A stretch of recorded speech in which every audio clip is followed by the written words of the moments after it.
Four-letter word, contractors. We've all heard crazy horror stories about dealing with contractors, and not all can be true. But in this episode, I'm going to share with you four red flags on how to spot a scammy contractor and how to avoid them, right? So, if y'all don't know, my name is Jay Nacombe, real estate investor, flipped over 200 houses in the past 8 years. And in this video, I'm going to go over the four different ways on how to spot a scammy contractor. All right. So I want to lead with this. Not all people are bad. Not all contractors are bad. Not all investors are bad. Like for some odd reason, we all get a bad rap because you know what they say, one bad apple spoils the bunch. And if you have one bad experience with someone in that field, word and reputation spreads really fast. So that's how these scary myths and stories come to be with, it happens as well with real estate investors, right? And developers. For some reason, these words are starting to become like four-letter words these days because just the amount of negative attention that comes with it, right? But I will say this. When it comes to spotting contractors, for a small case that I've dealt with, I would say one out of every five can be very, very, very scrupulous. All right. So rule number one, right? Or rather, should I say red flag number one, when it comes to finding a scammy contractor,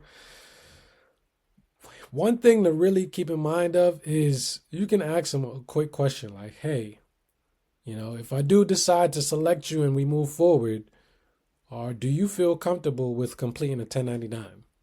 And just throw that out there, see what they say. Now, for those that don't know, a 1099 is a IRS form that classifies, the business as a employee. I'm sorry, not as an employee, but as a contractor, like as an independent contractor, and you can write off your expenses. If you are a business, if you have your vendors and your consultants and your contractors that are not your employees fill out a 1099, you can write off those jobs as a write-off, right? So if your contractor has a reputable business, he's licensed, he's insured, he's registered, he's like a businessman, he wouldn't have no problem filling out a 1099, right?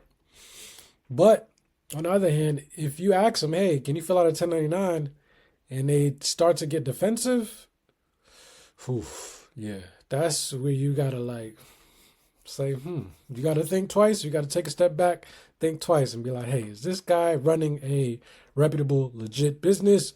Is he paying taxes? Is he doing what he's supposed to be doing? Because at the end of the day, nobody should be afraid to pay taxes to make money on a job, right? I don't care if it's 5,000 or 50,000. Like if you're making money, why not? I know for me, I wouldn't mind completing what forms I got to do to get the job done, right? So if they're afraid to fill out a form 1099 that you're going to submit to the IRS and, make sure that they pay their portion of taxes, then that's a red flag. Okay, so definitely keep a lookout for that. All right. Red flag number two. If they do not have any sort of license, if they're not MHIC, they don't have a registration number where they are registered on your state specific website where you can look them up, and they're not insured, they're not bonded, that's another red flag. Because reason being, they could come in your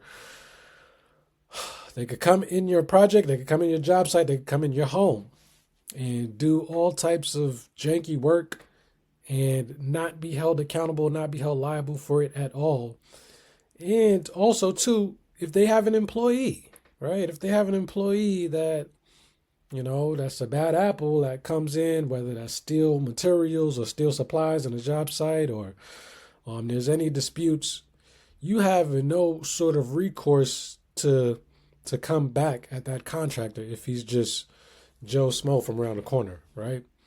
So when it comes to contractors that are licensed, insured, bonded, you got to make sure at a minimum they got to have a license, right? They got to be registered with the state. They got to be doing business in a upholding the like standard, the upholding manner, because that's just at the end of the day, that's who you want to surround yourself with.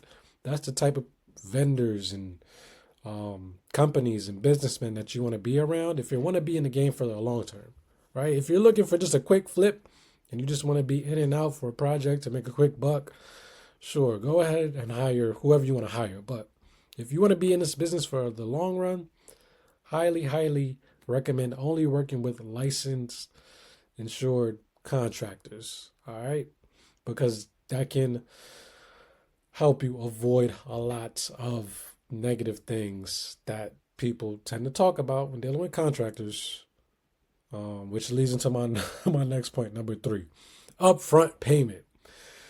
Now, when I say this is maybe the number one like biggest red flag, even though I got it for number 3 on my list, this is probably the most popular um, situation that happens when dealing with contractors.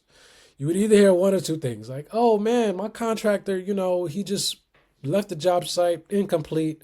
He ran off on me and I can't find him. He ghosted me. I don't know where he's at. I can't call. I call him. I text him. I email him. I don't know where he is. Do you know how I can get hold of him? No, I don't know, sir. I don't know your contractor. I didn't hire him.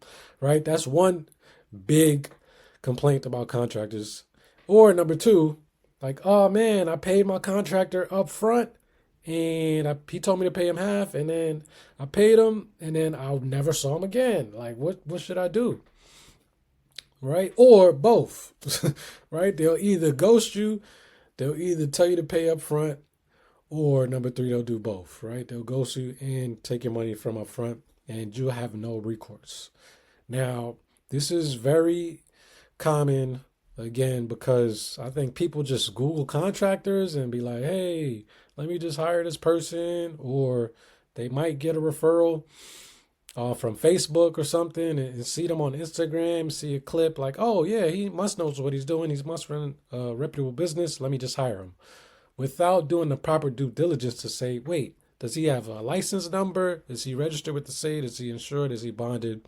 Because if he's not willing to complete a 1099, if you ask him that question and he like is kind of wary about it before you even send the payment, or if he doesn't have a license, 9 times out of 10, number 3 is going to happen. You're going to give him an upfront payment and then he's going to run off on you. So in order to avoid these things, highly, highly recommend that you make sure that those first 2 things happen before you even consider an upfront payment. And I know every contractor says, yeah, we only start the job up front. And that is true.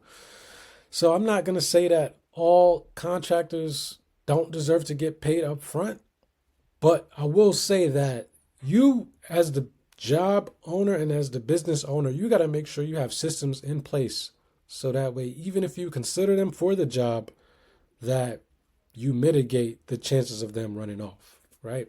Because I've known me personally, I've paid contractors up front, and thank God nobody has never ran off on me or ghosted me yet. But again, it helps to make sure that you got these systems in place, and that just mitigates it. I'm not saying it's never going to happen if you get a 1099 and if you make sure they got a license, because trust me, people just, they do crazy things. I don't know why they do them or why they have the explanation or the reason behind it, but hey, things happen in business and you just got to learn and just adjust and move accordingly. So these are just some things to mitigate that, right? And last but not least, number 4 is your payment timeline. So when I say payment timeline, I'm referring to actual having a schedule laid out of, hey, this is when the first draw is going to happen. We want to expect to see after this milestone is met and completed, or a milestone 2 is met and completed. This is when you get paid. And finally, at the end, once the inspections or whatever it may be, milestone 3, that's when you get your final payment, right? So it's super, super important to make sure these milestones and these schedules are set in place so that way everybody's on the same page. Like the other day, quick story. I'm going through this right now. I'm just starting another project, right? So we started the demo. But before we start the demo, I want to make sure that we have a dumpster in place and I got everything lined up so that way my guys can go ahead and start throwing things in there. So what happened was the dumpster guy, I call him up. He's like, yeah, I can get it done for you. I'm like, okay, how much is it? He's like, yeah, $600. I'm like, okay, cool. So he said it's going to, $600 for 2 weeks. I'll just come pick it up after 2 weeks. Like, all right, cool. So I'm like, hey, can you drop it off Friday? He's like, yeah, Friday, no problem. So Friday comes, he drops it off and he starts calling me. But mind you, I'm actually in a house looking at another property with the seller. She's going through a personal situation. I want to give her my full undivided attention. But this guy is calling me back to back to back to back. He probably called me like 3-4 times. I just continued to ignore it and just stayed on the task at hand. But when I finally got out, the house, probably like 20-30 minutes later, I see like 4 missed calls, and then I see 5 text messages like, hello, I just dropped it off. Where are you? Where's the payment, man? And I'm like, I was so pissed off because not only at him, but just at myself, because I didn't set the proper expectations. Like, hey, when you do the job, this is the timeline of when you expect to get paid. Because I know everybody wants to get paid, but at the end of the day, like, we got to set the expectations on both ends. Like, everybody has to be on the same accord to make sure that nobody gets upset or gets disappointed about payment. Like, we got to be on the same page when it comes to that. So, yeah, these can avoid a lot of disagreements. It could avoid a lot of people ghosting you. A lot of just, court and legal stuff that at the end of the day, nobody wants to go through. So before you start your job or before you hire your next contractor, just make sure you set down these 4 things. And then I'm not going to say it's going to be a breeze, because things are definitely still going to happen. But ultimately, once you have at a bare minimum these foundations, it'll help you. Keyword help. Help you avoid getting to those nightmare scenarios with these contractors about being ghosted or people running off on your job. All right. So I hope you guys, seeing this content is helpful. Before you hire your next contractor, feel free, if you got some questions or you want to run it by me, or make sure you get a PS. I'm going to be real brief. Make sure you get a recommendation or referral from somebody that you know, like, or trust, or just been in the business for a super long time. That alone can go a long way, because if they've been in the business for a long time, you're pretty much leveraging their relationships and their expertise just by having that one phone call conversation or that one text. So that alone could help mitigate along those lines to avoid these nightmare scenarios as well. All right. So that's it. That's all I got for y'all today. Like I said before, if y'all like this content and y'all want to see more of it, feel free to just hit the like button, comment, or let me know what you think. Have y'all had any scary, nightmarish scenarios with contractors or any red flags you've had to avoid in the past? Feel free to let me know in the comment section, and I'll see y'all on the next one. All right. Peace.